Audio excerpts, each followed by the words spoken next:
All right. What a great crowd. Good afternoon. Thank you all for coming out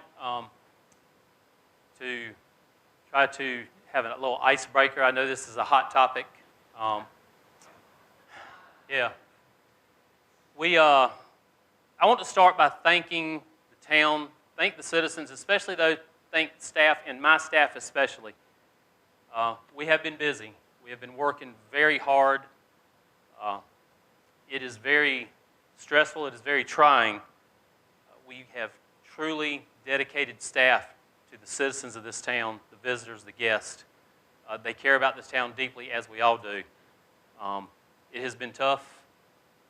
We thank y'all for understanding. We understand there are questions, and we want to get those answered. But especially I want to thank the staff, the guys that come back in, the guys that help us, police, Public Works, everybody comes and helps us with events that happen like this, and I just want to thank everybody, but especially my guys who go over and above and beyond what they really have to do.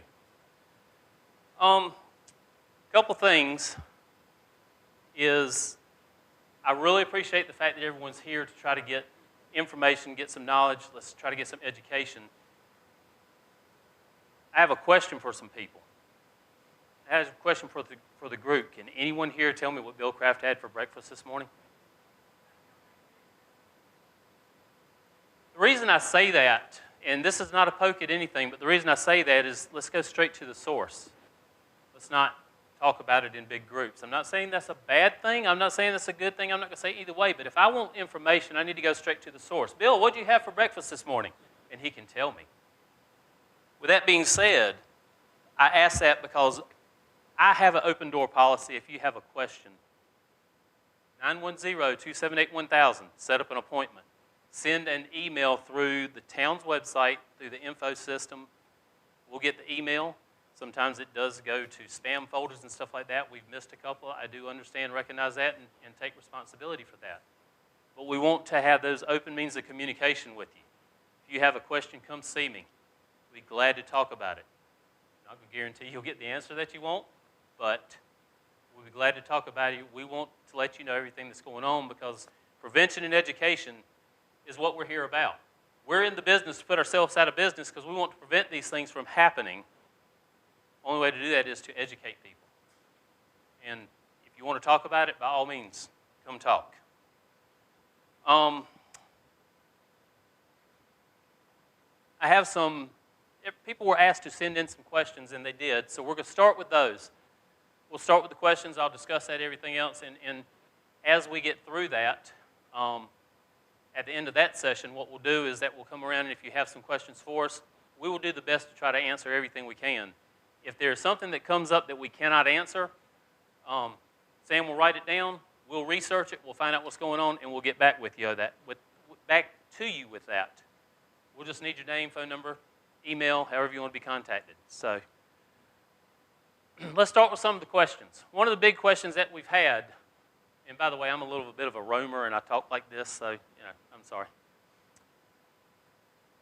Does the town have any water supply issues with our hydrants? Put that out there right off the bat. No, we do not. The first thing that's going to come back is someone's going to say, oh, yes, there is. I heard on the scanner app that y'all had a dead hydrant. You heard this much of a conversation. The other night, we had an established water supply already. We were flowing water. We, as a practice, do 2 fire hydrants. Our houses are close. We have had multiple fires. We do 2 fire hydrants. Has anyone ever been washing their car, pull the hose around, the hose get kinked up, and the water shut off? Even on those no-kink hoses, it happens, right? Well, what happened to us? We caught the fire hydrant, the secondary water source. The hose kinked up. Chief Sillins got down there, fixed it real quick. We had water from that one. That's what somebody heard on the radio is that the question was, we have a dead hydrant. No, we didn't. Chief Sillins went down there and untwisted the hose, just as everyone's garden hose does every now and then. Not an issue. We've had questions in the past about, oh, we didn't have enough pressure. Our fire trucks are what generates the pressure. The fire hydrant is what generates the volume. All right? We catch 2 fire hydrants to get a greater volume of water. The fire truck generates the pressure. We have sufficient pressure, static pressure around 60 psi. If we need more hydrants, we get more fire hose and lay in so we have more water. We do not have a water supply issue.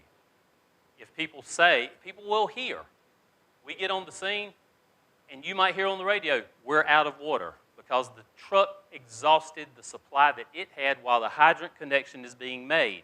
It does happen from time to time. That is possible. So they'll take that little piece and then all of a sudden, we didn't have any water. That's not the case. Okay? A hose could get kinked. We don't have any water. They take that little piece. No, our hydrants are good. We had plenty of water. We've had plenty of water. We've got good pressure. We've got good volume. Okay? I just want to make that extremely clear.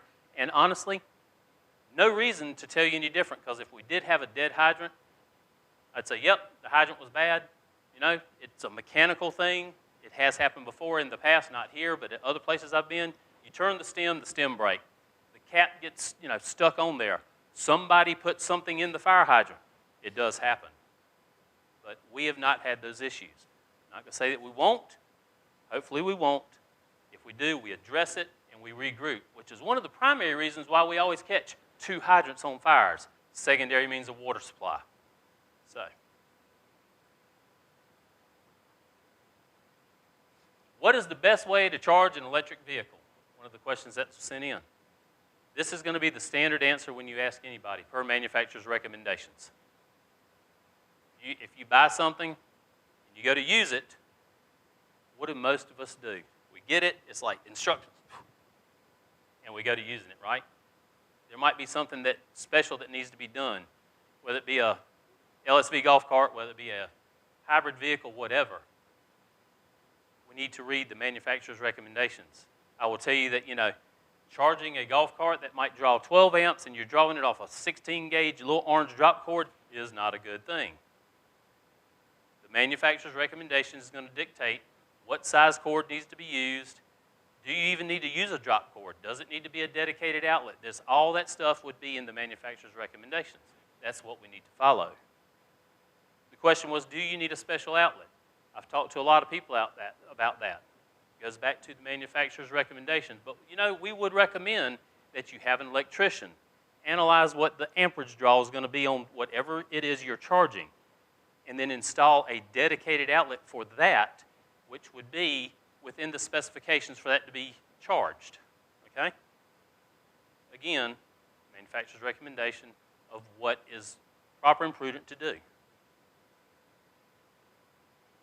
What is the best way to protect property that is surrounded by rental homes? This is a very, very tough question. If I have a house that's here and both houses beside me are rental homes, what can I do to make them do what I want them to do? And the answer to that is really nothing.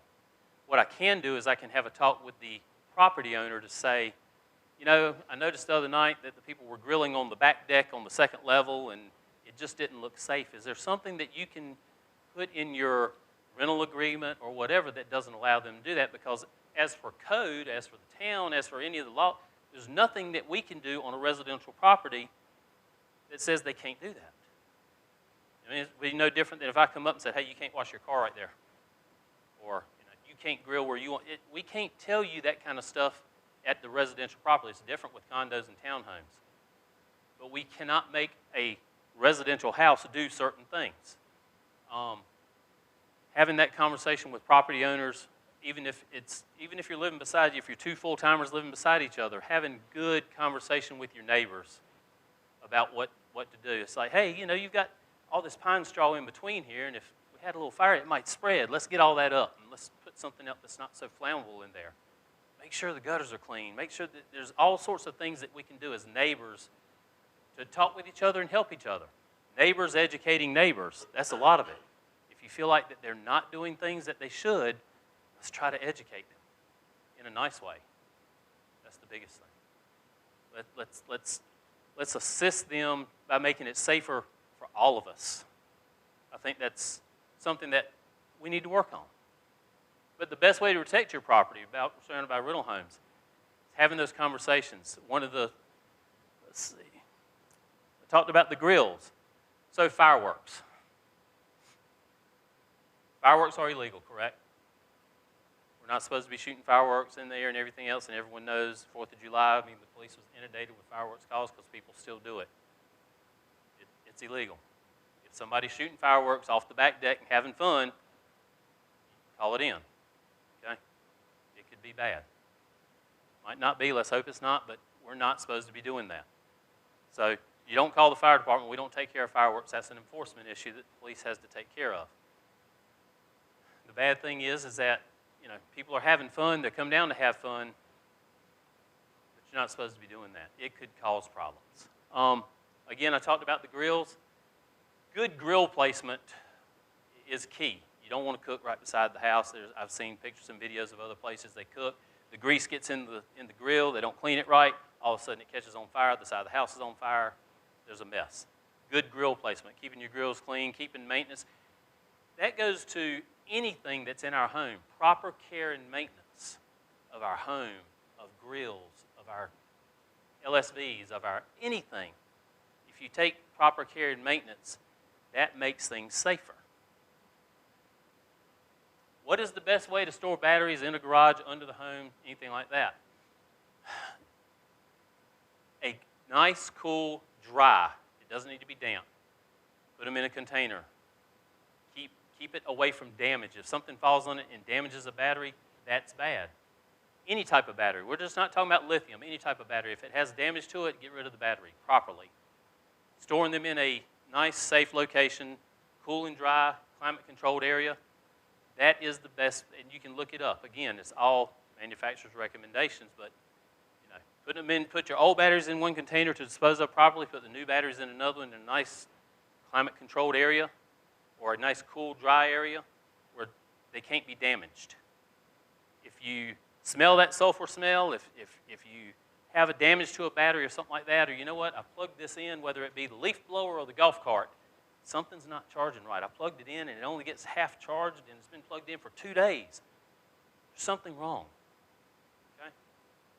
So that is one thing, you know, storage, look and see what's the best way. What does this battery say the best way to store it? Each of them might be different. One of the big questions, why are houses burning so quickly?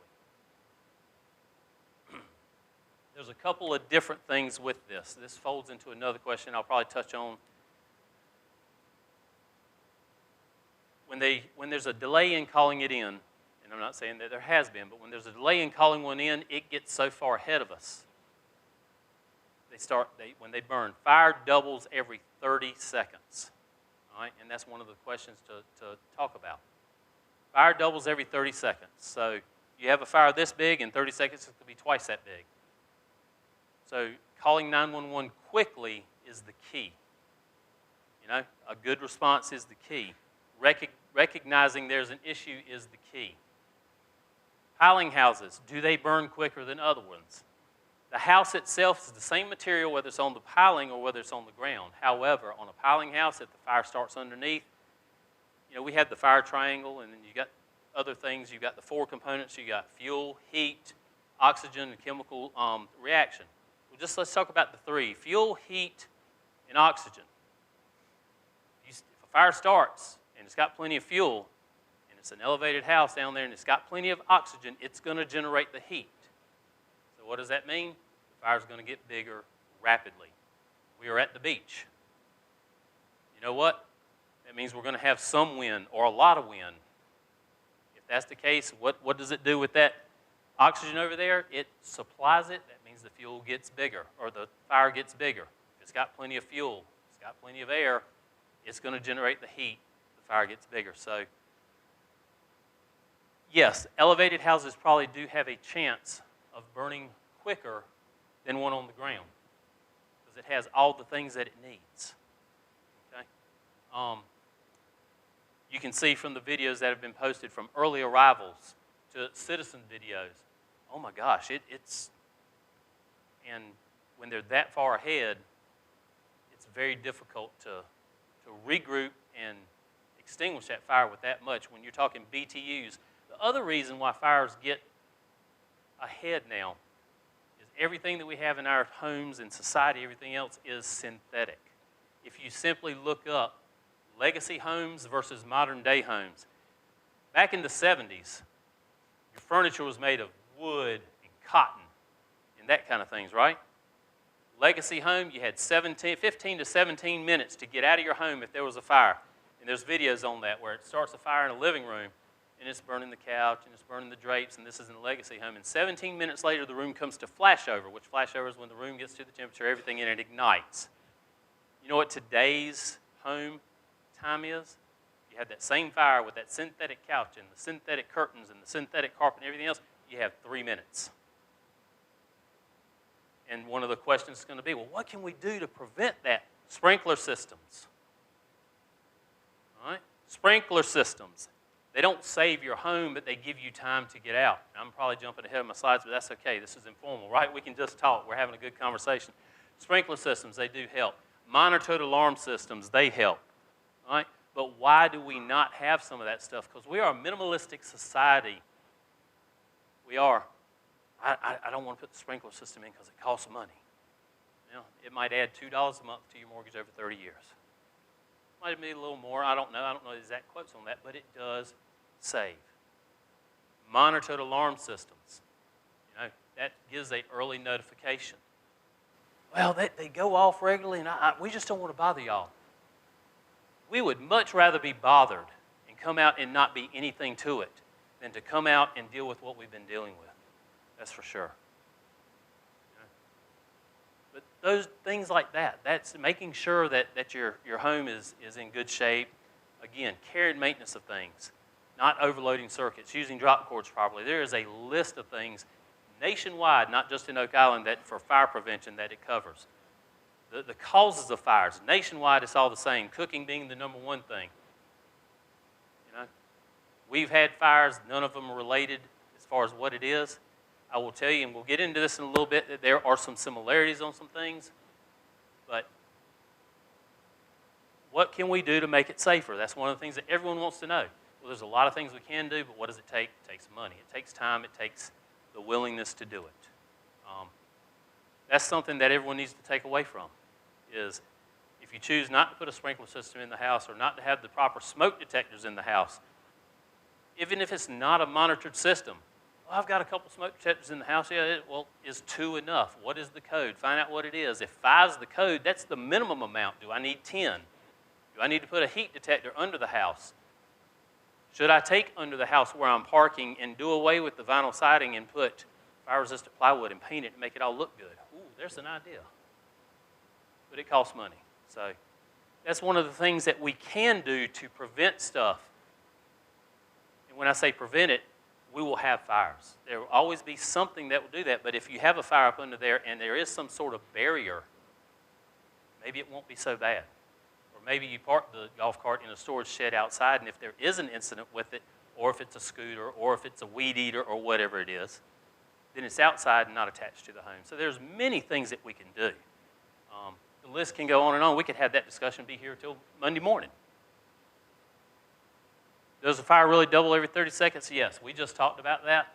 So as you see in some of the videos that was put up, and I talked to the homeowner of this last fire, he smelled smoke, he come out, the black smoke hit him in the face, he come down the steps, oh my gosh, everything's on fire, ran upstairs, got his child out, got the dog out, and it was engulfed. It's doubling every 30 seconds. So I'm gonna talk about something else which I want everyone to know. I talked about the legacy home versus the modern day home. So if you have a fire at your house and you had 15 to 17 minutes to get out before flashover, again, flashover, the whole room gets involved, boom, it lights up. We've got 3 minutes now. Let's say you recognize the fire, you get out, call 911, and we're there in 4 to 5 minutes. That fire is at the edge of flashover, and we make entrance to that house and it flashes on us. You know what happens? We don't go home. That's serious business. And that's, you know, a lot of people don't think about that when it gets to that point. That's why early recognition is good. If we can get in there before that stage of flashover is bad. Everyone seen the movie Backdraft back in the day? Boom, yeah, it was a flashover, backdrafted, all pretty similar. Different characteristics, but flashover is bad. It hurts us. It hurts y'all. It hurts everybody. Active monitoring system. If you have a fire alarm system, it's on an active monitoring system. It detects it. It calls it in. We come out and check it out. The question always is, I was cooking bacon and the fire alarm went off and y'all still came and I called and canceled. That's because we're still going to come check it out. We're going to make sure you're okay. Fire alarm system calls us. We'll cancel all the other responding units. We'll come check it out. Hey, you okay? Let me get some information. Have a nice day. No problem. That's what we're here for. A monitoring system, it's a good thing. It's not a burden on us. It's part of the job. We talked about the advantages of home sprinkler systems.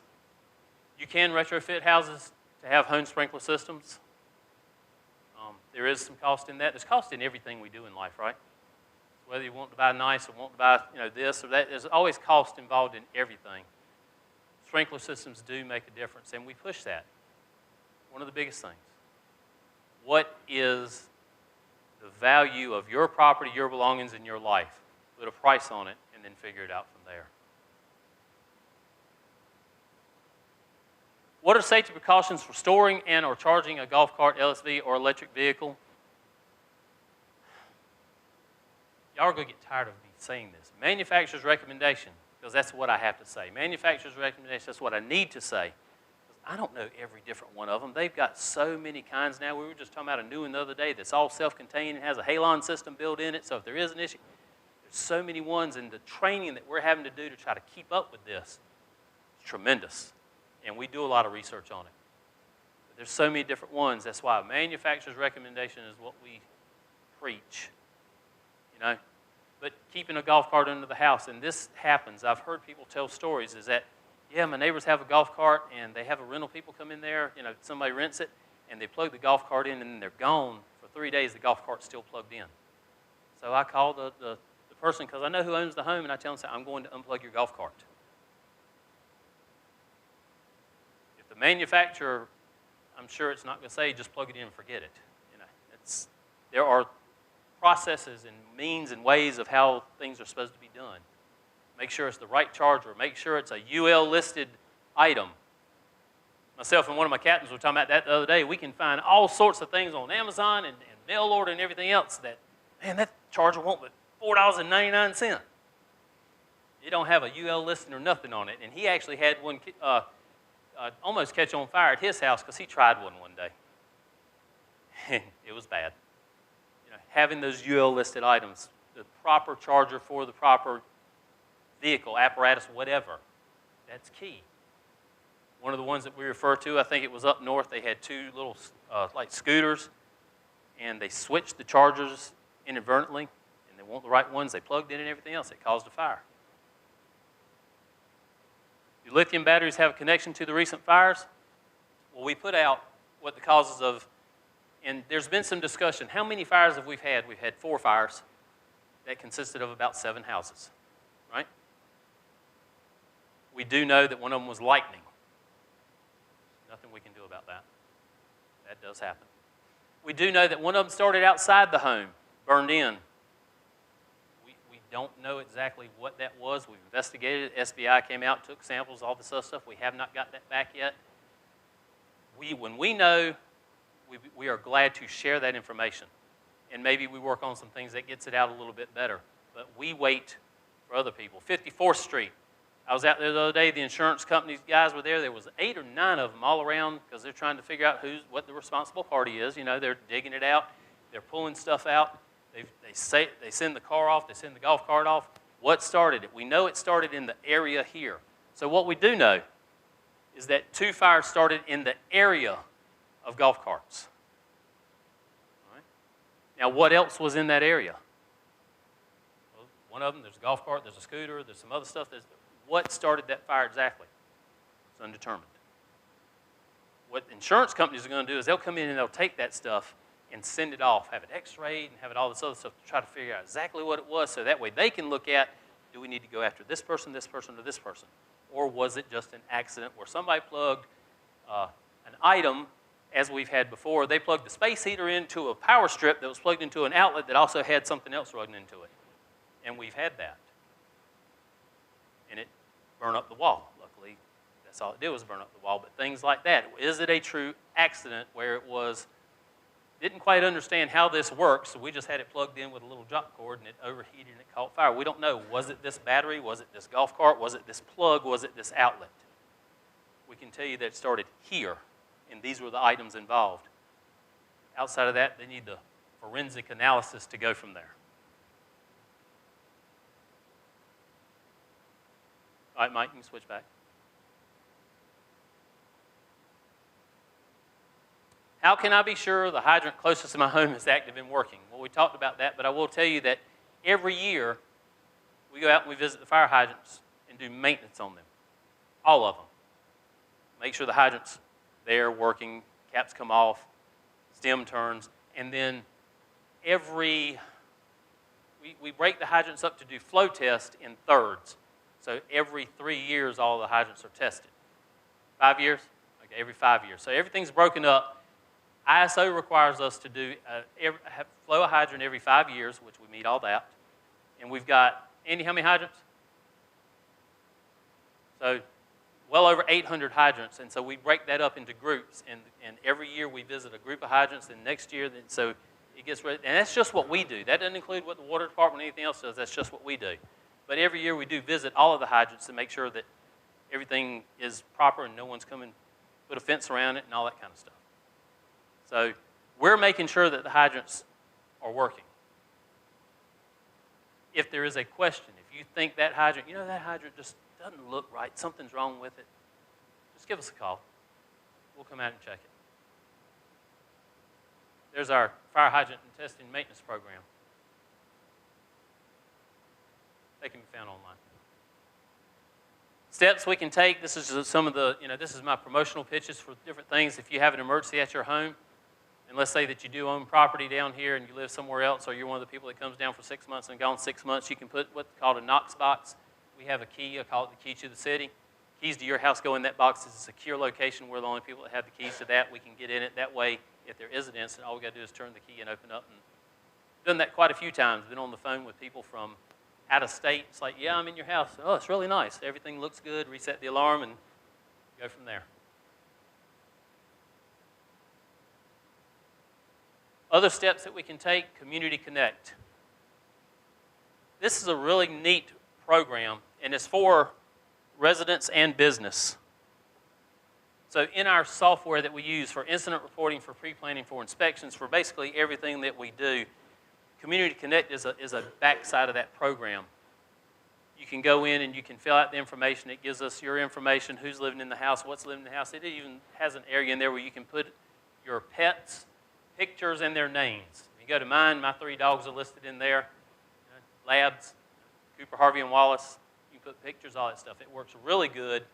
If we go to a home and nobody's there, we can pull it up. It actually pops up on a screen when we're on the way to the call. We can have all that information plus GIS information, hydrant locations. There's all sorts of information in that. A lot of it through Community Connect you can fill out, which will give us the information on your home, your demographics, and that kind of thing. It's a great program.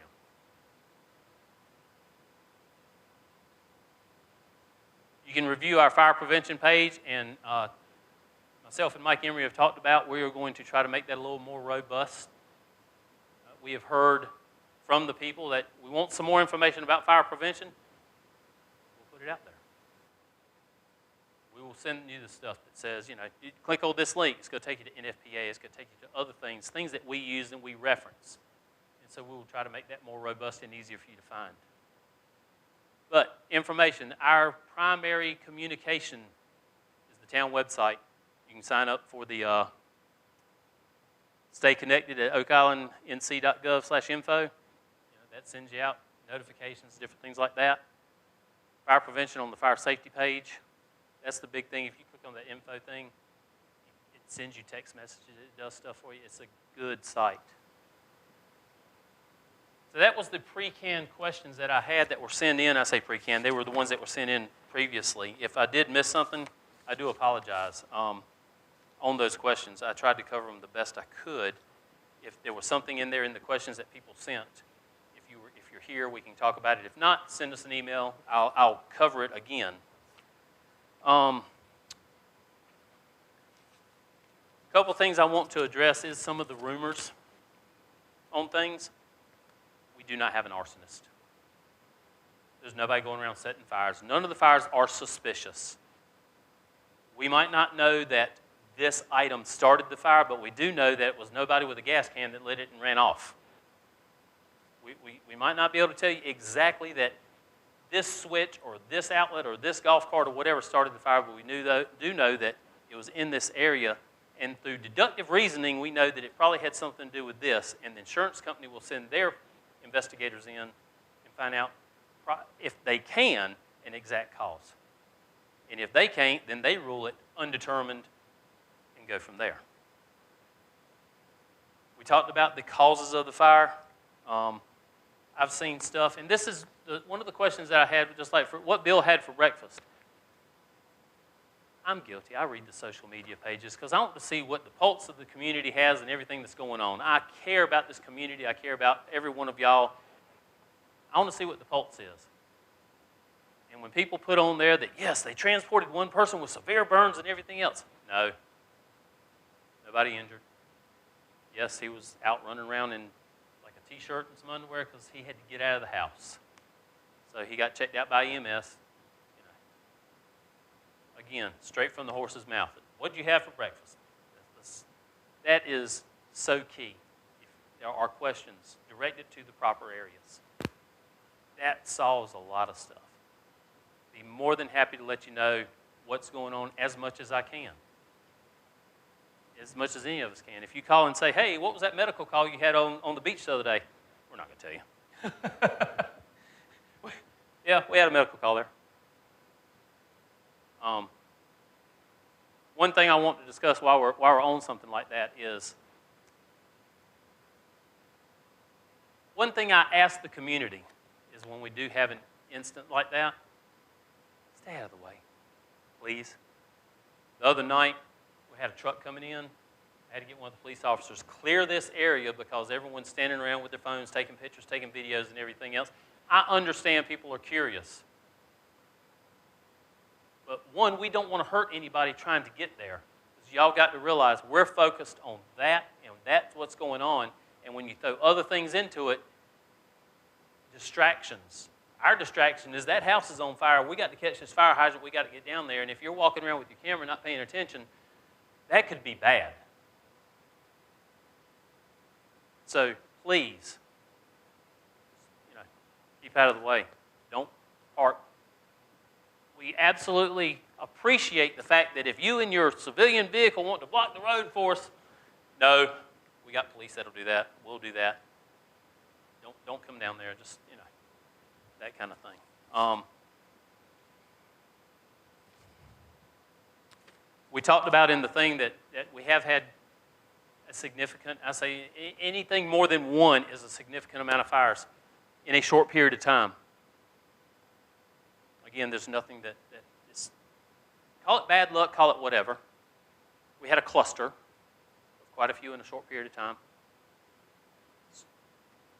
Prevention, education, things that we can do as the island grows, as people become, and they start staying longer, as we can educate this group one week, you know what, next week it's going to be a whole nother group.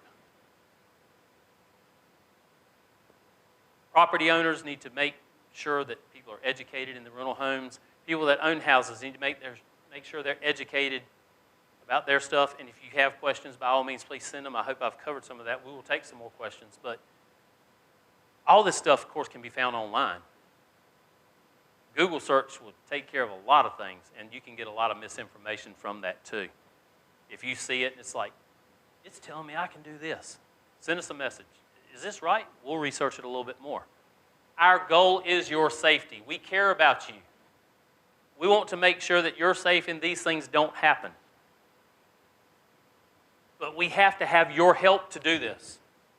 We can't do it. We can't be responsible for it. Everyone should be responsible for themselves and make sure they make the right, good, prudent choices and decisions based on education and that kind of thing. And we are more than happy to assist with that. We're not trying to hide anything. We're not trying to keep anything from anybody. We'll tell you everything that we can. And our hearts go out to the families that have been affected by this. Most people don't realize the ones that have been in the service, it affects us just as bad. When I have to stand there and talk to the citizen that has lost everything that they have, it hurts. We don't want that. We want to protect you, every one of you. I make the joke sometimes. I said, it doesn't matter if I like you or not. I'm going to protect you. I'm going to try to save your life. As you can tell, I get kind of passionate about this. I might be rambling a little bit, but y'all need to know this. I get kind of passionate about this. Is we do this to protect y'all, to protect the citizens. I'm not going to lie to you. Is it fun? It can be sometimes. Is it exciting? Yes. A lot of adrenaline. But it says right here, I'll lay my life down for you. And we do that all the time. We need your help so we don't have to do that. Education is a part of it. Big part of it. We want to make sure you're safe. We want to keep it that way.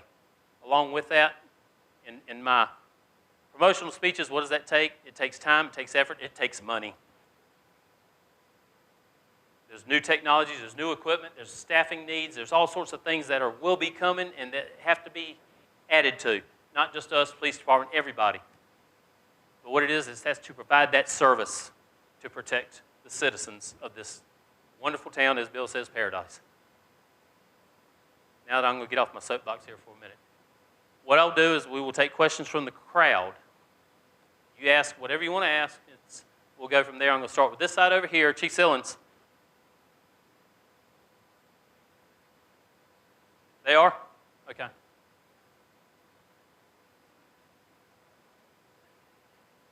Hey, Mike, do you want this microphone on or you want the podium mic?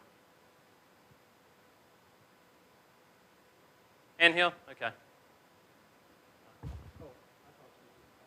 Yeah, they're good. They can come up here. Hey, Chief, would you mind walking around to them? Yeah, let's do that. Oh, okay. Yeah, he'll come right to you. Make it easy. Okay, that's cool. Yes. All right. Go ahead. Yep. She walked over. Yeah, thank you. I'm Carrie Bender. My house was the one on 54th Street. I have a few concerns, and I don't want everybody to think that I'm, coming down on the fire department, because we really appreciated everything that was done. But Southport made it to our house before Oak Island. Mm-hmm. When they got there, their hoses did not fit the hydrant correctly. Okay. They depleted their water in the truck, Mm-hmm. and in the meantime, my house is burning. There was already one on fire. Mm-hmm. Then there's my house. How can we make sure that Oak Island actually gets to Oak Island residents and houses before Southport? I had a friend that followed Southport Fire Department down Long Beach Road. And when he went past the fire department on the end near Country Club Drive, all the doors were closed. So I don't know. I know we have another fire department, but my house is gone because there wasn't people there. The other thing is, and I am so glad you Can I answer those first? Yeah. Okay. First off is that station was staffed. They had already gone. The truck they were following down Long Beach Road came from Southport's first station. The truck that arrived at that area first was the one from Caswell. And so 372 came from Caswell, and they arrived first because they are closer. Southport and Oak Island have an automatic aid agreement. So all the house fires that they have, we send a unit. All the fires that we have, they send 1 or 2 units to us. And so what we look at is what is the first arriving unit, whether it be whoever it is, whoever's closer. We have that agreement with them. So that way a better level of service is provided to the citizens by having more people work together. There are adapters on every truck. If we go, just like our hoses, we use a 4-inch hose. That's what the fire hydrant connection is, a 4-inch twist connection. We use a Storks connection, so you have to use an adapter. It's not the fact that their particular hose doesn't fit the hydrant. None of our supply lines make a direct connection. There's an adapter that goes on it. And so that adapter has to be in place. They use a 5-inch supply line. We use a 4-inch supply line. And so making that connection, we were the ones that actually made the connection to the hydrant on your fire that day. And so they pulled the line. They tried to make a quick knockdown on it. Our group pulled in, and yes, they got there. I'm not exactly sure what the time was because they are a little bit closer from that area, from the Caswell. The other truck come in the backside to lay the second line. This truck come in right behind them, and the ladder truck and so on. And so that's part of that. So the truck that they were behind coming that way after they passed whatever station of ours was already en route. They were following the second truck that Southport was sending. Because that wouldn't have been the direction that our primary auto aid would have come from. This community connection thing, it's great, but are you all going to look at it when you have a fire? We did. I had 3 cats, and I went around to I don't know how many firemen that day. You know, what about my cats? Not one person, and I don't want to be that person in the community. This is my home. This was, you know, my animals, my babies. And I kept asking, what about the cats? What about the cats? Not one person offered. And the fire was out. Not one person offered to go up and look. So I just want to make sure that if you're going to have a program like that, you actually look at it and you try to help. Because, you know, we're grieving. We're devastated because we lost everything.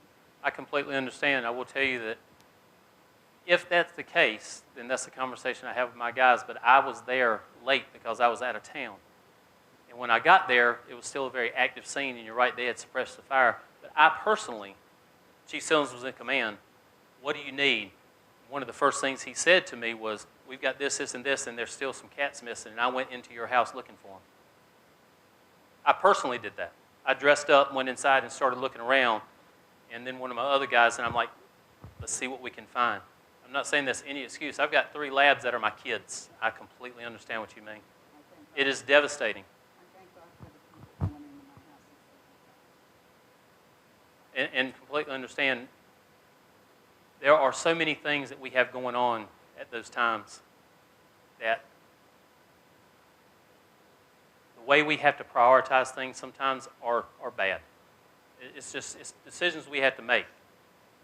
Do we save this? Do we save this? What do we do here? Looking after our own personal safety, looking after this, so many decisions go in, and we're not always going to make the right decision. Nobody will. We do the best that we can. Putting out that fire, making sure everyone's safe, making sure there's no body in there, primary goals. And you know, it's really hard to explain to somebody that's been through what you've been through what we have to do to try to make things right. No, I don't. Believe me, I don't. I wouldn't. I couldn't do it. I mean, you put your life on the line. So same with our officers. Yeah. And I appreciate it. But there was it just seemed like one thing after another, you know, and then I'm hearing from my neighbors that, you know, this happened. And you know, Right. when one house is completely engulfed and it's a lost cause, there's my house and you're putting fire. The first people were putting fire on the complete loss of a house. And I'm glad to hear that the one on 42nd Street that you dedicated water to the other houses, so you know, with minimal damage. So that's Completely understand, and we take every fire that we have as a training moment too, and we take the video footage from drones and pictures and everything else, and we go, okay, what can we do better? And we learn from every one of them. Thank you. Yes, sir. Who's up? Right here. Yeah. Good afternoon. My name is Aaron. I don't need that. Good afternoon. My name is Aaron Ritter. I live on 42nd Street, 6 houses down from the fire that occurred overnight. My wife is one of the people who called me that night. These guys are top notch. I've been in their career on 26 years. Okay. They're all point. But I do want to talk about some lessons learned. Okay. My wife and I, we directed traffic to ensure that they had a clear space to come in. You know why? Way too many people who want the people in somebody else's despair and drama. That is so disrespectful. Now, here's the second lesson learned. It is still going on. It is not a tourist attraction. We need to get the word out. If someone suffers a devastating loss, don't go by there and continue to take pictures. It is so disrespectful. Unless you're going by to offer condolences or stand in front of the house with a group of people and offer prayers, that's okay. Because right now, we still, in my opinion, so I've been in the life safety industry my entire career. I work for an organization who supports the United States Department of Defense. I still have a life safety issue on my street. You want to know why?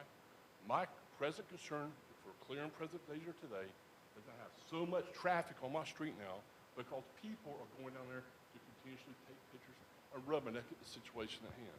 That is so disrespectful. For all you, and I hope this is broadcasted on TV or live, I'm going to put the message out. If you can't show respect to our community, please don't come. I want you to stay home. Okay? I'm from this neck of the woods. All right? You talk about my accent. All I ask for is for people to be more respectful to other people in their despair. Again, if you're not going down there to offer prayer or condolences, please tell all your folks to stay home. Okay? Just stay home. But I want to applaud them because they did an excellent job of that. I was there. I watched these guys attached to the fire hydrant hose to ensure they had a clear path because, well, I swear, within the 3 minutes it took them to get there, within a minute, there was people doing exactly what he was talking about. Oh my God, check this out. So they can post it on Facebook, post it on YouTube, so they get a like, so they can make themselves feel important in life. Well, if that's how you make yourself feel important in life, you need more God in your life. Okay, that's all I have to say. Again, my name is Aaron Ritter. I live on 42nd Street. Y'all have a great, blessed day. Who's next? Yeah, my name's Dave, and I just wonder if you talked about the legacy house. Yes, sir. Seems that the building code needs to be looked at a little bit.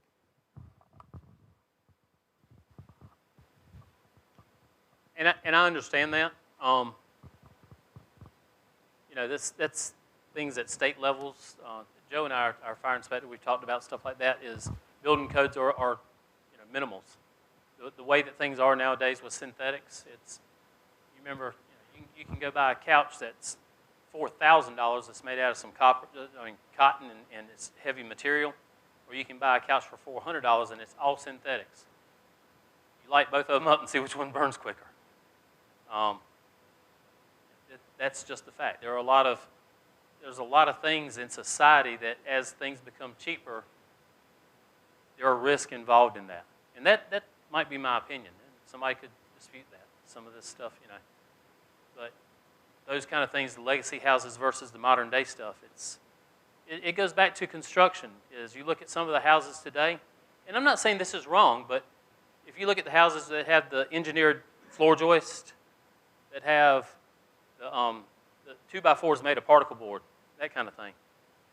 At my last apartment, it was many, many years ago, we almost lost a whole crew of firefighters because of the engineered floor joists. They burn through fairly quickly. And then you look at a good old 2x10. It takes a long time for it to burn through. But when we make decisions on how we build our houses or make decisions on what we do or buy our cars or whatever, we don't think about the ramifications that can come from what happens down the road. Well, what if I have this? Or what if I have a fire? What if I have all this other stuff? We make the decisions on what we can afford at that present time of what's practical and prudent instead of other things. And so I understand what you're saying, and you know, we can't do anything with the building code. Things are what they are. The only way that you can change that is,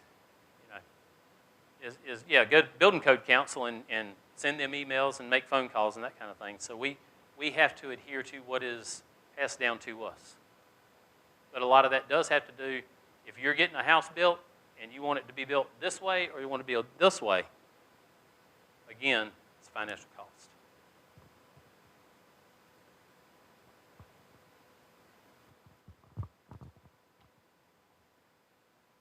What's your opinion on a whole house surge protector? Is it helpful at Anything all? you can do to help prevent any type of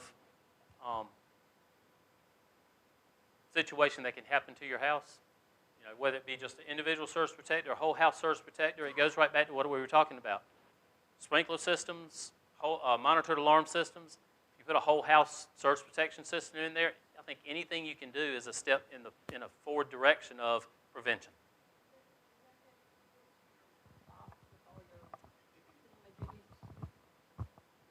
Joe, So if that gets hot, it would shut those down. And can you answer that one, Joe? Whole house surge protector. It goes.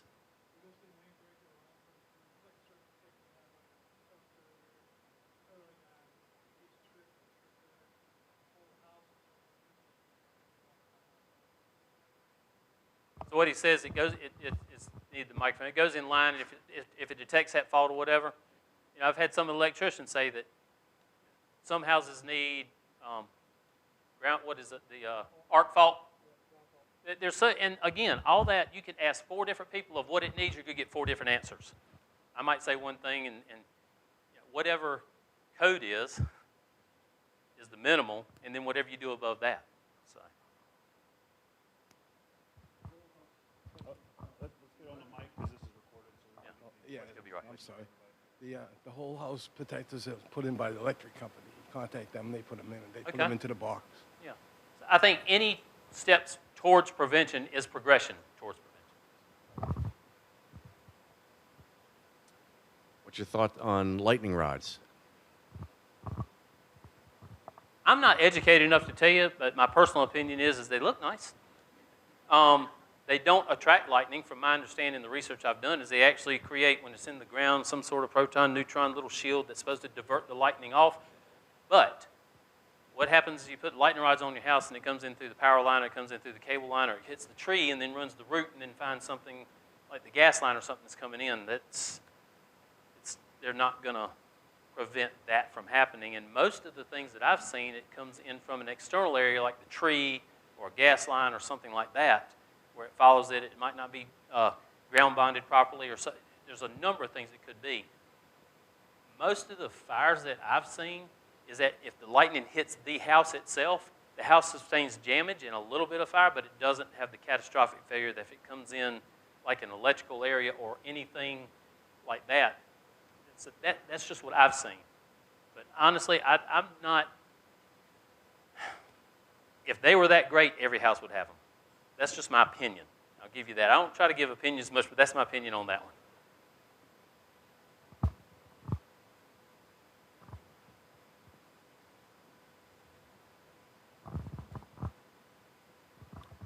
With the research you have all done with the lithium batteries, is there any special fire extinguisher for areas that you have an electric scooter, electric bike, those kind of things that you would recommend over and above a standard fire extinguisher? What we have found typically is that on the lithium ions, is they are really hard to extinguish because they kind of generate their own thing. I've done some research on it. Andy, I'm going to put you on the spot. You've looked at them a little bit, right? So anything specific you could recommend for like extinguishing on lithium ions? I know that there's been cases where on some of the vehicles that have the big lithium ion packs, they get dumpsters and close them up and set them in and fill them with water, and after about a day, they might go out. So the biggest thing is buy a quality lithium ion. You know, it's like if Makita or Home Depot or Milwaukee makes one, they have thermal cutoffs, so they'll prevent a lot of your problems like that. There's a lot of mixed research on fire blankets, but to answer your specific question, there is no specific extinguisher. Well, there is. It's called Metal X, but it's thousands of dollars for lithium ions. No. So you say there's a... Yeah, there's an extinguisher in F500 designed for lithium-ion fires, but the problem, and I'll second what the chief said, by the time you get the extinguisher and you try to put it out, it's going to be too big for a fire extinguisher. It's this tall. A lot of places, industrial locations have them, just to let people egress, but they don't have them to put out there. Hope that answers your question partially. Yes, ma'am. Terry?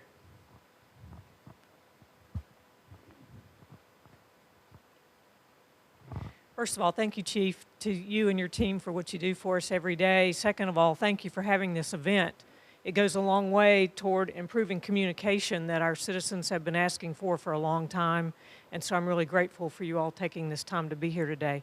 My question is, I believe, correct me if I'm wrong, the town has a fire insurance rating of 3. And that helps determine what our homeowner insurance rates are. Do fires or the number of fires or the devastation of fires have any impact on our rating?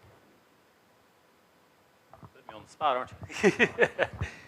So there's an enormous amount that goes into our ISO evaluation. And as I was talking with Catherine this morning, is we have one coming up soon.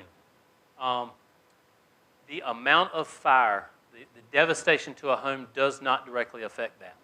What does affect it? Response times, personnel, the amount of equipment on the scene, the amount of automatic aid that we have coming to it, the amount of water that is supplied. So you can think of ISO as a measurement of how many tools you have in your toolbox. But ISO doesn't necessarily measure the performance of those tools. And so we could have every one of the best, nicest fire trucks, all the best equipment and everything else. But if nobody knew how to use it, that's why we train. So there is a segment of training in ISO. Each one of us are required to have about 240 to 300 hours a year to maximize our ISO rating on that. And we, for the most part, obtain that the best we can. There are some areas that it's almost impossible to get that maximum credit, like facilities training. But we don't have a dedicated facility to go train at. We have to borrow somebody's, basically. We have to go to Sunny Point when they're available. 18 hours a year is what is required. And I haven't gone to council yet and asked them for $1 million training facility, because again, it goes with everything else. It costs. But yes, our rating is a 3 for the most part. We do have a couple of areas that's outside of and we're working on that. We have a plan, we're working on that, but it is at 3, and that is a good measurement. It means that we're doing a good job, and we're working every day to make that rating better. We're a 310. So we have an area of town incorporated limits in town that's outside of the 5 mile from one of the fire stations. But we do have a plan in place to rectify that. But it's nothing we can make happen overnight. So. It's 1, which is the lowest you can go, which means that you've hit all the marks, and 10, which means that, it's 1 to 10. We always shoot for the best, yes. So in our next grade, we are working our best to get a better grade. How's your staff? So we currently have, in fact, with this past budget year, we just hired 3 more. And so that gives us 24 on-shift firefighters. So that gives us 8 firefighters per day. Last call, I think it was not y'all's, but the one on the yacht. The guy showed up 1 man on a ladder truck. And 1 man put the fire out. Shorts and a t-shirt. That's a bit concerning. During the day? I'll get a little closer so the mic. The fire on 54th at 58, or yacht at 58. Guy showed up on a ladder truck with 1 man, and then 1 guy put the fire out, which is on video, with shorts and a t-shirt. It's a bit concerning with staffing. Clearly, you're short-handed. I mean, how many of you asked for it? I know, and those things happen. I get that, but I'm not even questioning that.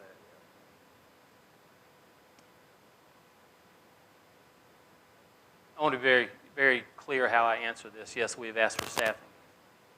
We are trying to be very cautious. I say cautious. We're trying to make sure that we don't come in and say, this is what we have to have, or not. We don't want to throw this doom and gloom.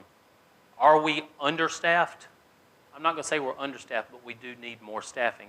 And I've presented that to council, and they are making the improvements to get there. We're taking small steps.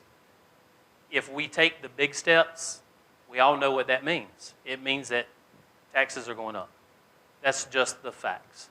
So if we go from 8 to a standard of staffing, we'll almost double our staffing, and that means taxes will go up. Yes. 8 per shift, 3 shifts. And then Chief Sillins and myself, and then we have a part-time battalion chief that is just put on this year that's helping us out. And so during the day, and I'd have to go back and look at the call you're talking about. So on the 58th fire, yeah, we were probably short-staffed that day, and one person was on the ladder truck to keep 3 people on the engine. Chief, you remember? We had a simultaneous water rescue call. There you go. Right before that call came out. I was actually the one that was in the short and I responded. You didn't put it out, though. Or did you? Yeah. Because there was another one that was in charge. So initially what happened on that call, this was the 58th Street at Yacht Drive at about 3 o'clock in the afternoon. We had a crew that was on the engine from South Harbor, which was traveling down the road at the time the call came out. So they can't get dressed in their gear while driving down the road. They have to keep their seatbelts on. That's a safety issue, and there's just frankly not enough room in the front of that truck for them to try to get dressed out going down the road. So when they pulled up, they did not have their gear on. I followed them from the station. They were leaving the station basically they were coming by right as I was leaving, going to that call. I got there, established command, gave a size up. They got there just ahead of me from that truck, and they were not dressed out because they were on the road when the call came out. And they were actually there very quickly. So I grabbed the nozzle from my lieutenant and told him to go get dressed out because I knew we were going to have to send people inside immediately to finish suppressing the fire. I got it knocked down from a safe distance outside the fire while they got dressed out. At the same time, we had a water rescue call going on about 10th West, if I remember correctly, and we had units dedicated to that call. They broke free and responded from 10th West, but we had additional staff at Station 1 that brought that ladder truck, and that's why they were the first ones with only one person on that ladder truck. So, I understand. But I have a million questions, and I could follow up with hers, is that I don't know who had the hydrant bag, but they did not have the right connections for that hydrant to connect that hose to that hydrant. I had to tell the gentleman 3 times, nothing you have here is going to work. And he was a little confused. So finally they went back to the truck and got the right one, but I don't know where that hydrant bag come from, but if it's y'all's, you didn't have the right connection in that bag. Well, I can tell you, at least from this point, and my guys are all sitting back there, that we have the proper connection in that hydrant bag. It probably came from South. I can't say exactly what they do. We run together and we train together and we try to make sure that all of our stuff is very similar, but I cannot speak for them on specific things. It's just like our truck, this has been the joke because one of our new trucks, the deluge gun up top, has been ordered and they had to cast a piece, so one of them's missing it right now. They don't have deluge guns on their trucks. We do. That is a administrative decision or department decision, so we don't make their choices, they don't make ours. You know, that's decisions that are made. It's they have blitz monitors, we do have blitz monitors also, but yes, we do run into things like that, just like the kinked hose. It wasn't a dead hydrant, it was a kinked hose. I will tell you that and again, sometimes I get a little too truthful, but on your fire, isn't that the one that the pump messed up on? Yeah, the ladder truck messed up on but we fixed it, catastrophic failure on the pump. But we have other means, and we fixed that really quick. Did it take a minute or 2 to do that? Yes. Mechanical failures happen. It's made by man. You could be responding to a call and you have a flat tire. There's all sorts of things. So things do happen like that, unfortunately. Connections might get left out of the bag. You know, when the truck was checked off, somebody might have overlooked it. We're only human. Again, like he said, we were on a run. In fact, now I actually took the first of that day off. One day, I actually went fishing that morning. Yeah, I went fishing that morning. Tell y'all just a quick story. Went fishing that morning, had finally 4 hours to relax. I got back. I was coming back from a buddy's house. I was fishing, and they'd had the water rescue call, and the truck was stuck on the beach. So I had my little Jeep. I got out there, hooked to it, I pulled them out, and the jet ski was sitting out there, and I was like, I'll get this. Get it out, and all of a sudden I looked up and I saw the smoke. I said, y'all go. I'll handle this. couldn't get the jet ski off the beach with my little Jeep. So I called Public Works and said, y'all take care of this. We got a fire.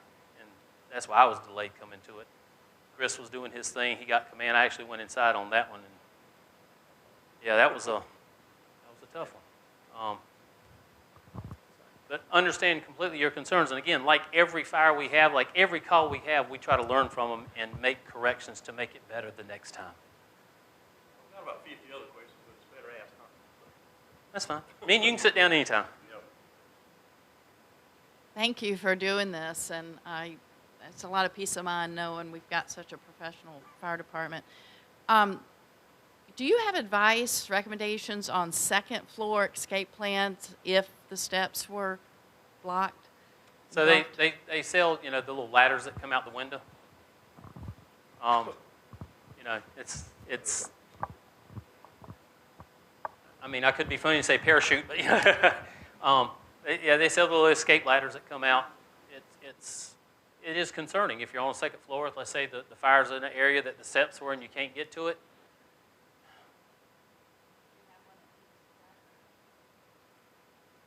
It kind of goes back to when I talked about sprinklers, is you can spend a lot of money in preventative measures, and you can put one in every bedroom, and you've done what you can, or you can have one that, so that goes back to that, is how much money do you want to spend? Can you elaborate on heat detectors versus smoke detectors? Because you made mention of the last fire, I think, that I don't think most people are aware. You said he smelled the smoke.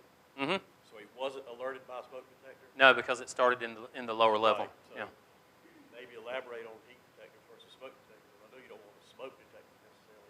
Outside. Yeah, you could take a heat detector and Joe, correct me if I get this wrong, but on the underside area where you're parking your vehicles or parking the lawnmower, that kind of thing, if you put a heat detector and tied it into a monitored system, if there was an issue, the heat detector would activate upon the notification of heat and set the alarm off. That is correct. Yeah. And so, a smoke detector outside probably wouldn't be good because a little fog or mist or whatever, and bugs would get in it, but a heat detector is totally different. So a heat detector underneath the house would probably be a preventative measure. I don't know how much that would, underneath the house, the heat detector would set that alarm off. Thing is, again, it's maintenance on those also. Yeah. Because underneath the house, you get all the dust and the debris and sand stuff, so the maintenance is key to everything. All right. You want to say one more thing? Having sprinkler heads, sprinkler fire suppression systems. If you made discussions of bringing those, No. Secondly, I'm nice on looking for certified fire license. Pretty much on point. Heat detectors have the best solutions, smoke detectors, codes you're referring to, I can tell you from my citizens. Looking at National Institute of Technology on the level 4 fire license. They NFPA 7, NFPA 72, two standards. Okay, these are what we're referring to. Okay, NFPA 70, right? The National Electric Code, NFPA 72, those two standards are the standards. If you want to learn more about that, I highly suggest you read NFPA.org. Sit back one day and read the book. It goes back to what you're talking about, manufacturing instructions, manufacturing recommendations. The problem most people have when they buy something new, they don't take the time to read the manufacturer public instructions for that new product. That's the biggest failure of the most industry. We struggle with that with what I do right now. Yeah. The problem I have, is, again, people fail to read manufacturer published instructions, NFPA 70 and NFPA 72, the two codes, including NFPA 101. I'm sure you guys are going on NFPA 101, life safety standards, right? That tells you how many exits, how many pull stations. That's a minimum requirement. Those are the standards these gentlemen are referring to. Okay, so to educate the public, NFPA 70, NFPA 72, NFPA 101. Those are the three standards to help answer and alleviate a lot of your questions on heat detectors, smoke detectors, pull stations. You can install them pull station. I'm sure there's one over here close to that exit, required by law. install a pull station in your home. There are companies out there that do perform those duties and responsibilities. And that's all I got to offer. Thank you, sir. Thank you. All right, 2 more questions back here in the purple and right here.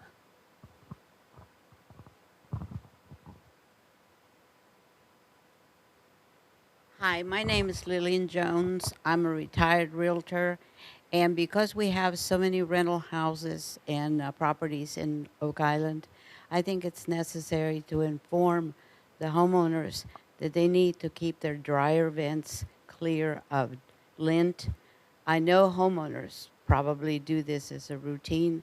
I used to tell all my customers to clear that because that can cause a fire. Have you had any experience here with fires being caused by a dryer vent? Not yet. No? Okay. And I emphasize yet. That goes right along with preventative care and maintenance of anything. Yep. We've had fires inside of a dryer, but not directly involved with the lint trap or.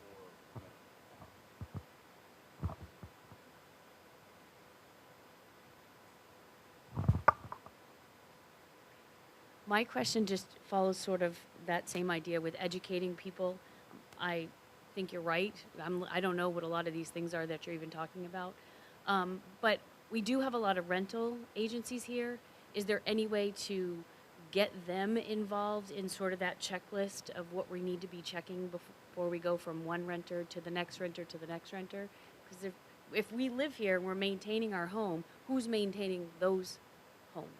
So that's something that we can actually, look into, maybe having some sort of, Joe, you got an answer for that one? Okay, yeah, that's great. I got him here. It's funny, I just got a phone call from Oak Island Accommodations today.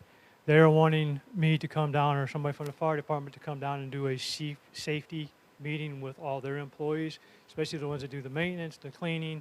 They want to learn CPR, first aid, AED, but they're also looking at CO2 detectors and where they need and what they need to pay attention to, dryer vents, like you were saying, and all the safety features there. So we are working more now with some of the real estate agents, and if you know real estate agents, more than happy to talk to their staff also.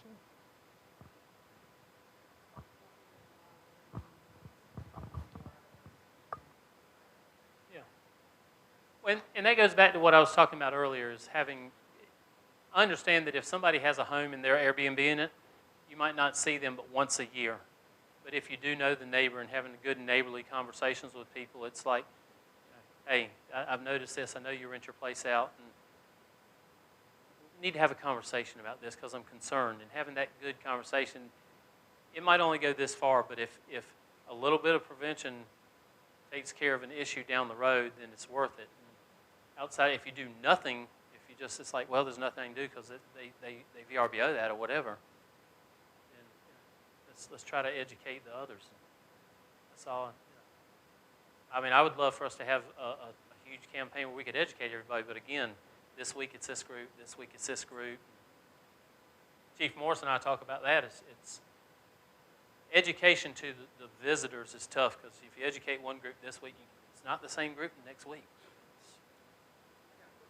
Yes, sir. I live across the street from the house. Yes, sir. I'm the one that called in at 5:11 a.m. that morning. Is it common for a fire to restart after the hot spot? It happens. That house had been added on to twice. And so it was originally built in the 60s, added on to in the 80s, and then finally remodeled in 2000 and something, 2008. And so what we found, and I talked with one of the guys actually a day or two ago about this, is in some of the add-ons there was an area that we couldn't get to. It was a void area and I actually was up under that house in the water because there was an area up under that we couldn't see, couldn't get to. The winds was coming off the intercoastal that night. It found the hot spot. It reignited. It does happen, and nobody feels worse about that than the firefighters to have to go back to a fire. I'm telling you right now. It's like, why did this happen? It couldn't have been us. We put that fire out.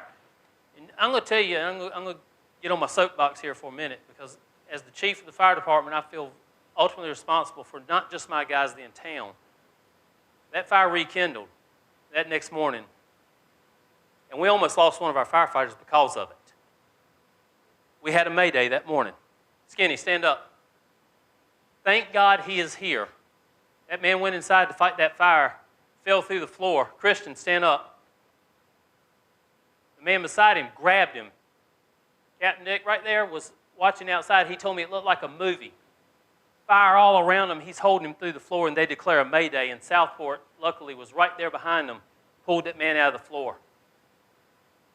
I get emotional thinking about it. I'm sorry. Because he's here.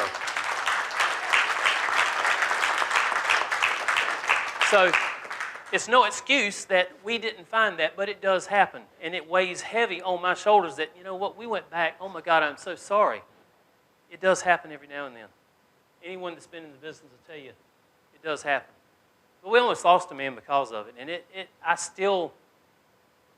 bothers me. We do everything we can to try to make y'all safe. I like these sessions. You're not beating me up. You're not beating us up. I completely get it. I understand. I'm very empathetic about things. I take this job so seriously. This is a wonderful place. Even some of the people that, there's so many opinions, and that's all fair and good. We have all different beliefs. We all have all different ways of viewing things.